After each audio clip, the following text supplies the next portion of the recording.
Welcome back to Cooking with Steve. Today we're going to we're actually going to do a series of videos today because today is 4th of July. Yay, my favorite holiday, being a veteran. We want to make sure that you guys have some side dishes to go along with in case you need to go to a party or whatnot for next year or any other occasion. The first thing we're going to start with today is chili. We're going to do several other videos and we'll see you in each of those today. So the first thing with chili is we're going to need to dice an onion. So I just use a yellow onion, just a regular yellow onion. And if you don't know onions or don't like peeling onions, I'm going to tell you the faster you peel it, the less you'll tear up. The slower you peel it, the more you'll tear up. So when you're peeling an onion, make sure that you cut it in half. You don't want to try and wrestle with it. You don't want to take too much off either. You just want to kind of want to peel the onion. Sometimes they're stubborn. You just have to go with it and be patient. Take off the skin. It's a warm one here today in New Mexico, 92 degrees. So cooking outside would be great today. So once I get the chili put together, I'm going to put it into a crock pot and we'll let it simmer. What we're going to do is we're going to do separate videos for everything.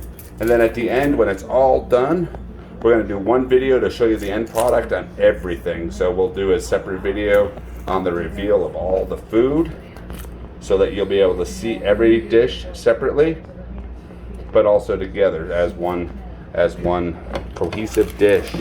Let me get rid of this trash. All right, so one of the easiest ways to dice an onion is just to cut from the end. We want rather large chunks because we like onion. We don't want it to vanish in the chili.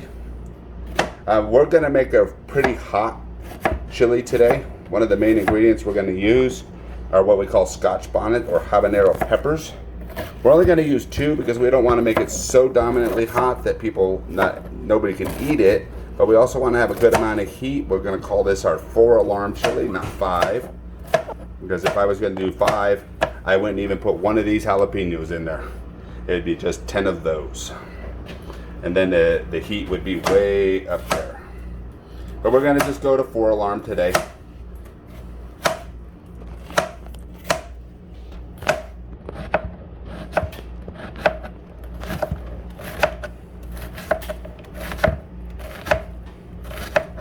When you're chopping onions, there's all kinds of tricks people talk about. You can do this, you can do that. You can put it under water. You can peel it in a bag.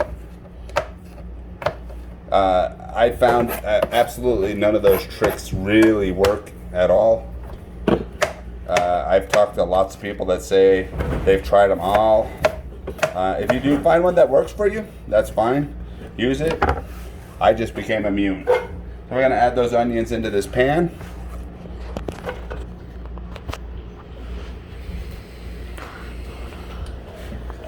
And we're going to add some olive oil. These dispensers are really nice to have. You can buy them at most of your the places where you buy your local stores. Local stores. Local stores.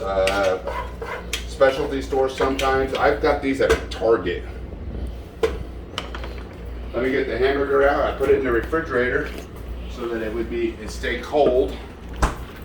Once the onions start to cook, we're gonna put the hamburger in there. But while that's happening, we're gonna dice up these jalapenos. I'm gonna take the ends off. Now, if you want it less spicy, you can remove the seeds. But we're from New Mexico, so we kind of enjoy the heat. So we're gonna put some heat in it. We're gonna add the seeds directly into it, and we won't remove them. Getting rid of the trash.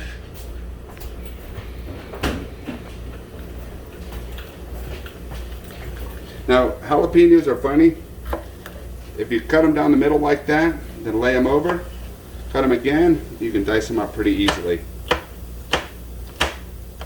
Now, the way you know a good jalapeno, if it's going to be hot, look at the tip The more pointy ones are going to be the hotter ones.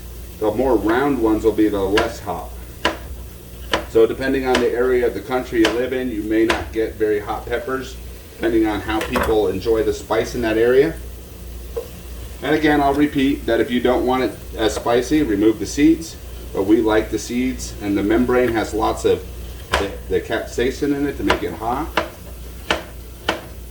So we're just going to dice these up, keep adding them as we go.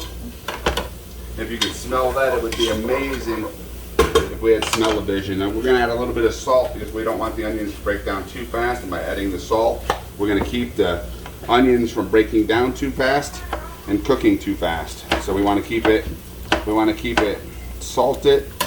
Once we get the jalapenos in, we'll add some of the rest of the spices to cook them off. We don't want to do raw spice in a lot of things. You want to make sure you cook spice. The longer you cook spice into something, the better it is. And you should really season at every stop. So if you add something different, like we're adding vegetables right now, so we'll add all of our spices to the vegetables. And when we add the meat, we may redo the maybe salt and garlic just to make sure that the meat picks up some. If you get some bigger pieces, just cut them. I like jalapenos, so I don't mind them being in there. A little bit bigger. So we're gonna have about 35 to 40 people here today. Maybe fewer, maybe more, you never know. So we're gonna blow off some fireworks. And when we do the fireworks, we may even put a little video with everybody full and happy and watching some fireworks. We may do that at the end and show you a little bit of our fireworks display. Because if you got good food, you have to have good fireworks. It just has to happen.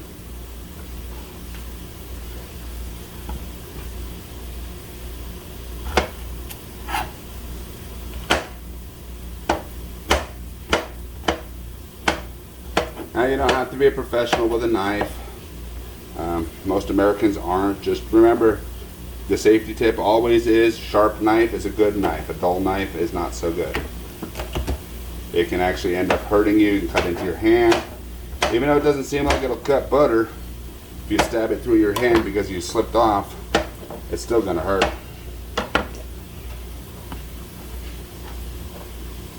We'll stir those in real quick. And that's what we're looking at right there. Then we're going to come over here. We're going to do the last one. Now, if you want to add the habanero, but you don't want it to get too hot. Another quick tip is leave the habanero solid and take it out about halfway through the cooking process. That'll release some of the heat into it, but you'll be able to just get some of the heat and some of the flavor without all of the heat, which is a plus for people who don't like a lot of spice.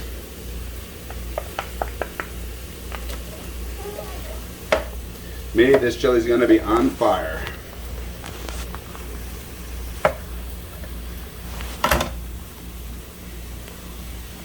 Get rid of the tops. We don't need those.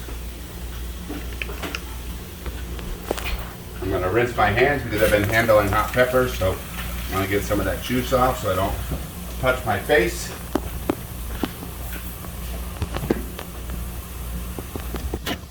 Paper towel dispensers, are they gold? You can't leave it up there, but I need all that. We're just going to stir that up a little bit. Woo-hoo! I can taste the heat. We're going to add a little bit of chili powder to it right now. Like I said, we're going to layer our spices as we go. A little bit of cumin, ground cumin.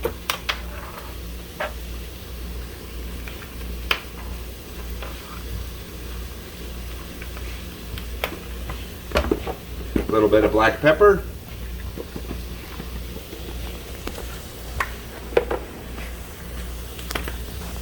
A A little bit of garlic powder.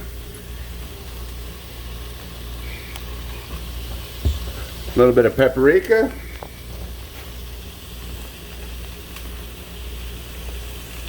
A little bit more salt.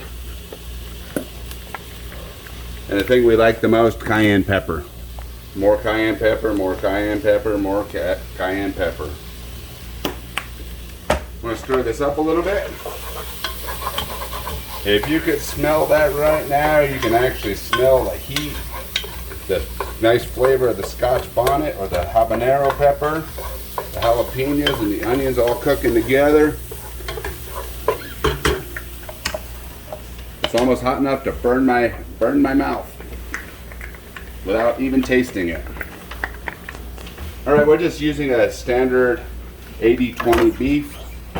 I like the 80-20 because I don't like a lot of fat. I like my meat to be a little healthier, a little less fat. Just remember that if you clean as you go, it makes your life a whole lot easier.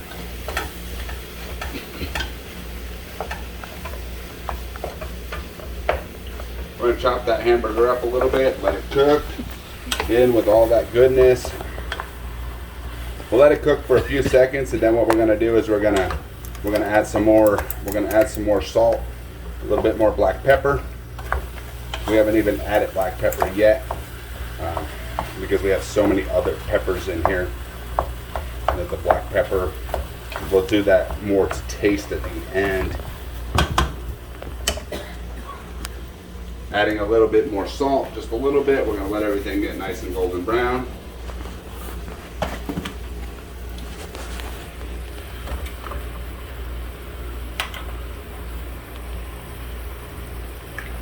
This is going to take a few minutes. So we're going to just put you on a pause for right now. You don't need to watch the cooking process. Just understand we're going to get it to golden brown. We'll see you back in a minute when it's all nice and golden brown.